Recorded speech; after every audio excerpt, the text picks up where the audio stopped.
The question is, do we have to have a feeling from the class to have the input? If one person was doing the Ho'oponopono correctly, the others wouldn't even matter. And then once this is programmed into your computer, you do it about 3 or 4 times, and then the computer says, "Look, I know all of that prayer of." So we use Ho'oponopono as the trigger point. So whenever you say, "Divine Creator, Father, Mother, Son as one," I wish to do a Ho'oponopono between myself and John Doe and myself. Sever, cut, and transmute. Now the word transmute. All these unwanted negative memories, blocks, vibrations, and energies to pure light. It is done. Completely finished at that moment. And it is done. Doesn't have to go from. No, but this one you're doing it to program. Like when you have a computer, you program it. You put all the information you need into the program.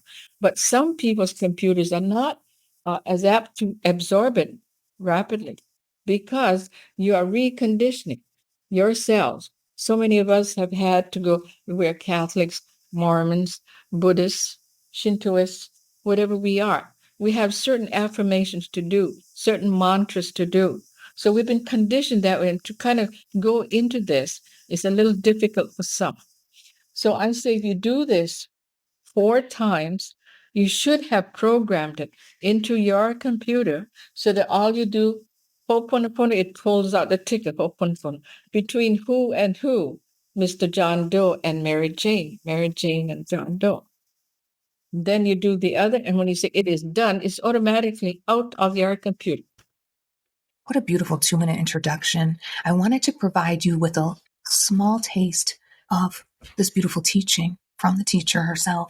We are going to slowly, mahiki, peel each layer of the steps one at a time. But first, we need to understand what we are doing. This is the first step, is to look back at the history of what it was, how it transformed into this updated version, which is still a process and not just saying something nice, because anyone can say something nice. But when we give a true expression from our heart, when we go deep, this is aloha no. It is a love that flows from me to you, from us to the divine creator. So let's begin. Now, although Morrnah upgraded the Ho'oponopono, the objectives have never changed. They have always been about to release and cut, all the aka cords or connections with imbalances, disharmony, negative situations, to truly achieve balance, peace of mind within and without, within others and nature and all of God's creation. A side effect would be to experience a healing manifestation spiritually and mentally, then ultimately physically and materially. We still need to perform exorcisms. Some of the reasons that we have disharmony in our relationships within our home is before our home existed, the land had other histories. And I, through Ho'oponopono, now understand why I experienced a lot of turmoil in my life and other places that I lived. Another objective is to experience karmic cleansing, to release you from unhappy, traumatic, negative experiences in your past lives that play out in addiction, in some of the harmful behaviors that take place in this current life. And it's a gentle cleansing, a gentle healing without creating stress, because the law of cause and effect, it predominates in all life and lifetimes. This law of cause and effect, it is part of your blueprint. So whatever is unresolved in other lives, other past lives, in our day-to-day life, we're getting counterbalanced by certain vibrations that are still in our imprint. So when people talk about the mirror effect, they speak of it in a very limited way of understanding. When we get deeper into this, we talk about thoughts, deeds, words, actions. I'm going to give you the right ingredients to better understand what they're calling the mirror effect, what they're calling shadow.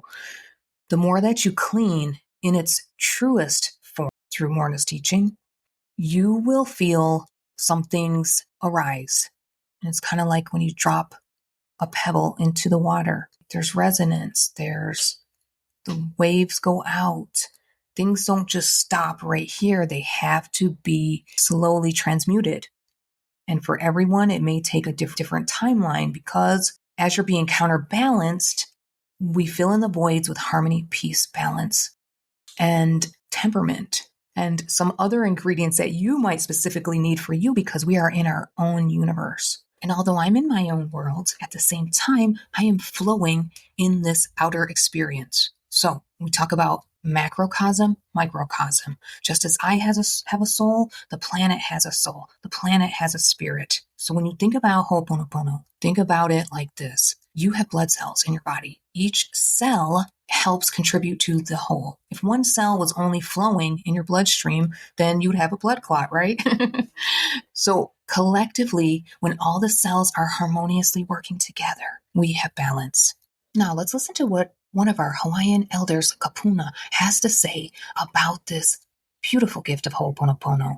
Mary Kavena Pukui. Mary was a well-documented Hawaiian elder and scholar. She grew up on the Big Island. Her and Morrnah were said to come from a long line of kahunas, medicine experts and healers, also of the Pele lineage. Pele is the Hawaiian fire goddess. Mary's grandmother, like Mornah's mother, was one of the original members of the Queen's Court and the Hawaiian monarchy. She published more than 50 scholarly works, which includes a Hawaiian dictionary, and this book on Ho'oponopono and the Hawaiian family dynamics, titled Nana Aike Kumu, Look to the Soul. Now, Mary says in her book, I quote, mutual forgiveness and releasing from the guilt, grudges, tensions occasioned by the wrongdoing. Hala. The repenting, forgiving, releasing is embodied in the twin terms mahihi and kala.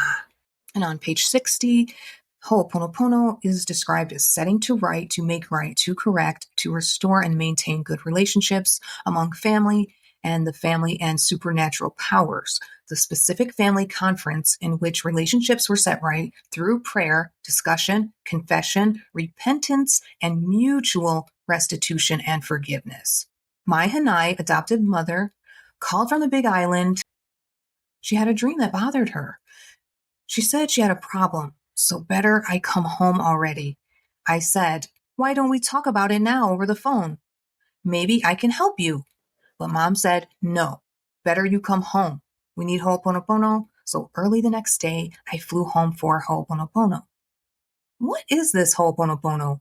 Why is it important enough to cause phone calls and plane trips between islands? I'm going to give you a little history if you're not familiar. At the time of this book, the Hawaiian language was still banned in their own homeland. Can you imagine that? Not being able to speak your own language in your birthplace. So after the takeover of the monarchy, the government banned Hawaiian medium education in 1896, and they discouraged speaking the language at home. So I want you for a minute to understand the deeper perspective within my own family caused so much shame and resentment. And I see it in my mother and in her family. And it is said that these kind of societal brainwashings can take 2, 3, 4 generations to heal from, which is why I am doing this. Not just for me, for my family, and to help others understand why this teaching is to be respected. Because the culture and the history had been somewhat repressed, she interviewed people and asked them what they thought Ho'oponopono was. Interesting enough, just like the shadow version, 4 phrases, there were other shadow versions as well. One client said Ho'oponopono was fasting and praying for 3 days. Another said it meant blessing the house and casting out demons. Others said it meant reading the Bible and forgiving each other. Another person said it meant flipping open the Bible and just landing on a page, and that was your message for the day. So in history, if we look at what memory truly is, this 4 phrases is somewhat like a memory of some of these things that I just mentioned that were shadow copies of the authentic version. Which Mary goes on to say, many of these fragments, innovations, additions, or departures are themselves desirable. The point is, they are not Ho'oponopono in its entirety. For Hawaiians, family therapy is a sum total of many parts: prayer, discussion, arbitration, contrition, restitution, forgiveness, and releasing. and the thorough looking into layers of action and feeling called mehiki. It is the sum total of its many beneficial parts that makes Ho'oponopono a useful, effective method to remedy and even prevent family discord. Now we're going to hear from Morrnah Simeona and what she has to say about Ho'oponopono. She says, and I quote, "A revised version of the ancient Hawaiian poem Ho'oponopono is to correct an error to restore balance. She started the foundation of I, a non-for-profit group, in 1980 to teach the revised Ho'oponopono process. She says the process is one of prayer, repentance, forgiveness, and transmutation, and its objective is to find one's own identity, one's own connection to the divine source. She continues, Ho'oponopono involves erasing negative memories from the subconscious and removing blocks that cause discomfort and disease. She explains that everything consists of three parts, the subconscious, the conscious, and the superconscious. And if we were to look at a wider scope of that, let's say a water molecule, it also consists of three atoms. And if you were to break it down in other structures, you'll find the law of three that is designed perfectly within all of creation. Morrnah continues, the process requires no go-between, teacher, or guru. It also doesn't require faith, so it's even effective for skeptics. Courtesy of the Manoa News 1986. Let's talk briefly about the upgrades that she made. She created a way, which is kind of a kahuna thing, for you to do this in absentee with your family, relatives, ancestors, and amakuas, your spirit guide. She added the hot breathing practice, which is so beneficial, especially if you're dealing with a lot of emotions coming up. It's a way to provide the body, mind, spirit with sustenance, and it's instantaneous. She added prayers, specific prayers that were gifted to her in spirit in the Hawaiian language. She never changed those prayers in all the years she recited them up until her death. She never changed one thing. And if there is any way that you can differentiate her true prayers, you will see they are all written in present tense. Another big indication of her format, this blueprint, she speaks of the Amakua, Unahipili, and the Uhane.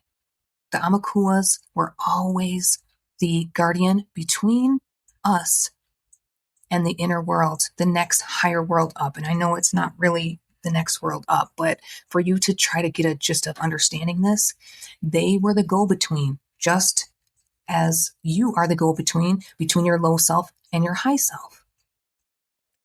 And lastly, she added mental bathing, which is a blessing because when you get through doing this process, it can take a toll. It will make you feel sleepy. For some of you that have a lot to be released, it did for me. I felt very drained in a way, but that is because this process goes beyond space and time to the undefinable pure.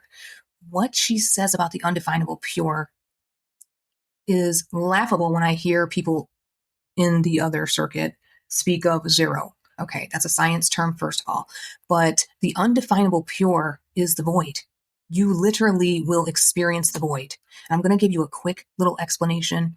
In a way, one of the people that I've worked with, they were having a lot of turmoil in their life. This was a couple, a boyfriend and girlfriend. They moved back home with the girl's father, and the father was stirring up some traumatic events for the female.